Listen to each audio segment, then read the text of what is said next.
Hey guys, just another quick update. So made some changes to the audio system. In a previous video I showed the Boss head unit marine certified. Uh, Obviously in the last video I mentioned having some issues, water getting behind the screen. Was not at all water resistant, even without water getting directly on the unit itself. Just humidity, rain days where it's just really damp was enough to destroy that unit. Finally it just took a big crap, so decided to go with something a little bit different. So Kicker does make a Power Sports head unit. That is I believe the KMC5. It seems to be working really well. There's a lot of control. There's a ton of outputs.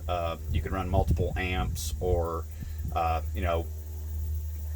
I think when they built it, keeping boats in mind, they set it up for zones where you could adjust the volume in one area without affecting the volume in another area. Just a ton of flexibility, I guess is what I'm trying to say.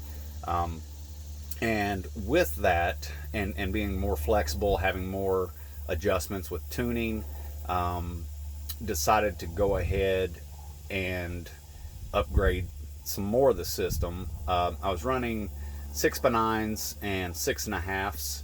I was running a Scar 6.5 inch ported subwoofer that set behind the seats. It actually just fit right in back here behind the seats, and it was pretty good. It sounded nice, but in my typical fashion, always wanting something a little more, wanting something a little different, I decided to investigate building my own box.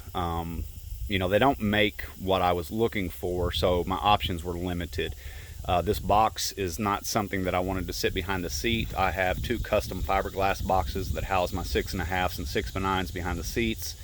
So what I came up with was a fiberglass box that still gives me a ton of room in the trunk. I can still fit a full-size cooler and gear on either side of the cooler. Technically, if I wanted to lose some of the back window, I guess I could store some stuff on top of the box. Fiberglass boxes are, I guess, a little bit misleading. Anytime you build a fiberglass box, you should always use as much actual wood as you can use, and only use the fiberglass in the areas that wood won't work. Wood is much easier to put together. The density of wood is good right off the bat. You don't have to do a lot to it. When you're dealing with fiberglass, it takes a lot of layers to get to a density where the box won't flex. So to give you an idea, I'm just going to use my finger to point out some areas. So from here all the way across is wood.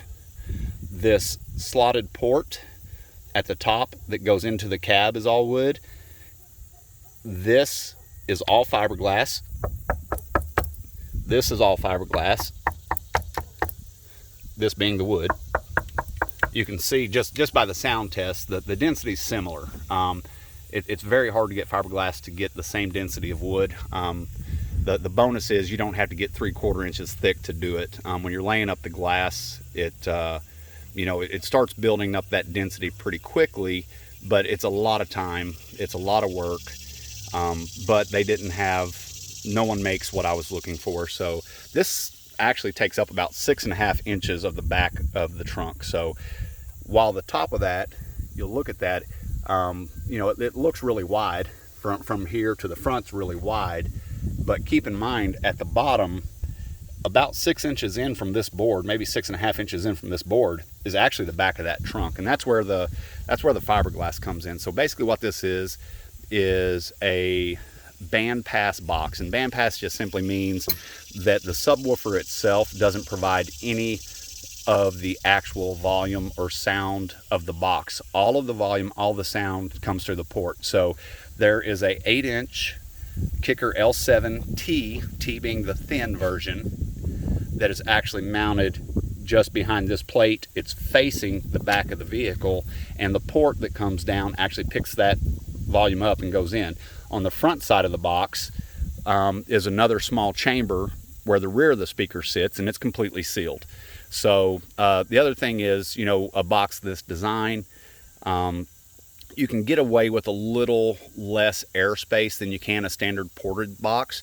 You can even get away with a little less airspace than you can on a sealed box. So the LT7s, or the L7Ts, excuse me, they actually don't require a lot of airspace to begin with. So there's some box configurations that take less than a quarter cubic foot of airspace for that speaker to work. So it's a really great speaker if you need somewhere to put it that's really compact and you don't have room for a lot of extra space.